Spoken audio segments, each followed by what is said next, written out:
مجھے ہمیشہ اپنی امی سے یہ شکایت رہی کہ وہ مجھ سے زیادہ بھائی سے پیار کرتی ہیں۔ امی کے ساتھ سونے کی بات آئی تو دونوں کی ضد میں جیت بھائی کی ہوئی۔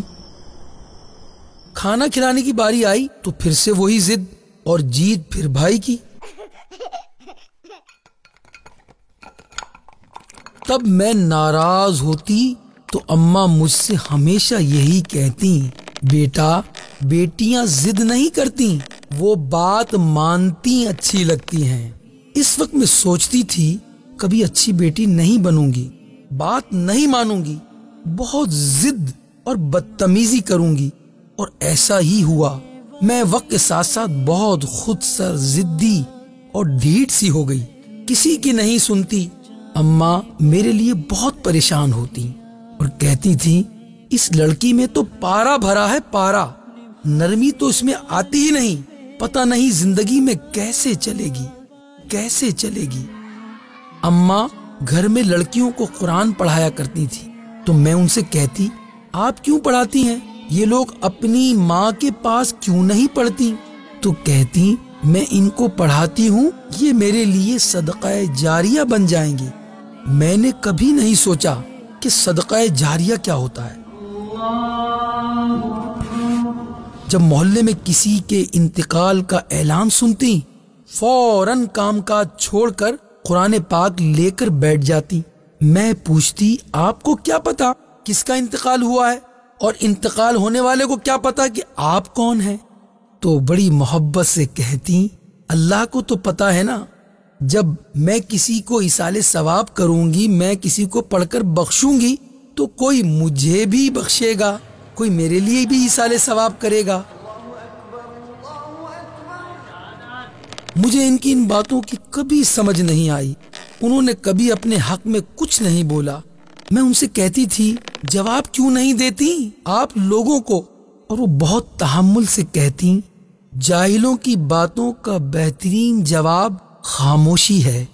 تب میں بس یہ سوچتی رہتی کہ خاموشی میں جواب کہاں ہوتا ہے۔ یہ ان کا معمول رہا، ہر مہینے کے شروع میں چاول بنا کر محلے کے بچوں کو کھلا دیتی۔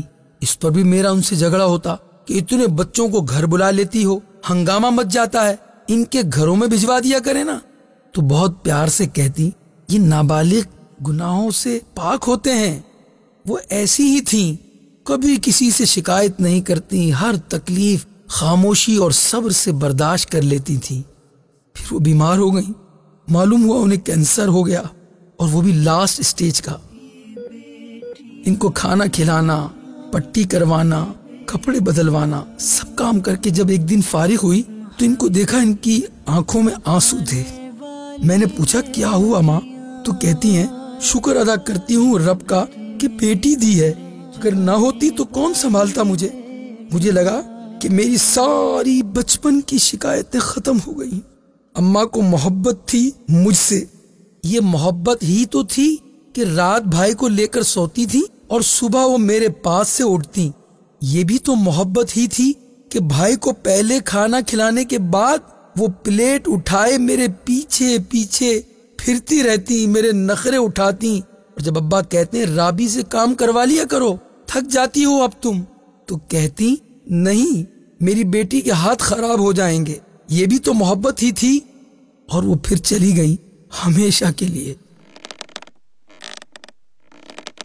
آپ کے جانے کے بعد میری ماں، کوئی تبدیلی نہیں آئی مجھ میں جیسے پہلے ہنستی تھی اب بھی ویسے ہی ہنستی ہوں۔ بس اتنا ہوا ہے، پہلے میں ہنستی تھی کیونکہ میں خوش تھی، اب میں ہنستی ہوں کہ لوگ سمجھتے ہیں میں کتنی خوش ہوں۔ پہلے میں روتی تھی، آپ مجھے اپنی گود میں لے لیتی تھی، اب میں روتی ہوں تو میں تکیے میں منہ چھپاتی ہوں۔ پہلے جب اسکول سے گھر آتی تھی آپ مجھے دروازے پہ ملتی تھی، اب دروازہ بند ملتا ہے۔ پہلے آپ پانی کھانا دیتی تھی، اب میں خود بناتی ہوں۔ اب آپ کی بیٹی کے ہاتھ بھی خراب نہیں ہوتے، اب سردی میں کپڑے دھو کے نکلنے پر کوئی میرے لیے چائے بنا کر بھی نہیں رکھتا، کوئی مجھے زبردستی انڈا بوائل کر کے بھی نہیں کھلاتا، کوئی نہیں کہتا ٹھنڈ ہے سن لے ماں کی بات کھا لے ورنہ بیمار ہو جائے گی، کوئی نہیں دودھ کا گلاس میرے پیچھے پیچھے لیے پھرتا، کوئی نہیں کہتا ایسے دودھ نہیں پینا لا تجھے شہد ملا دیتی ہوں۔ کچھ بھی تو نہیں بدلا ماں، کچھ بھی تو نہیں، سانس ویسے ہی چلتی ہے، کھانا پینا سب ویسا ہی ہے، ہنسنا بولنا بھی ویسا ہی ہے۔ اور نند کہتی ہیں اس کڑی نو کوئی دکھ نہیں مادا، اس کو کیا پتا مجھے کتنا برا لگتا تھا کوئی مجھ پہ ترس کھائے، مجھے اب بھی برا لگتا ہے، اس لیے کسی کے سامنے نہیں روتی، میں کسی کی فضول باتوں کا جواب بھی نہیں دیتی۔ آپ نے کہا تھا نا کہ جاہلوں کی باتوں کا بہترین جواب خاموشی ہے۔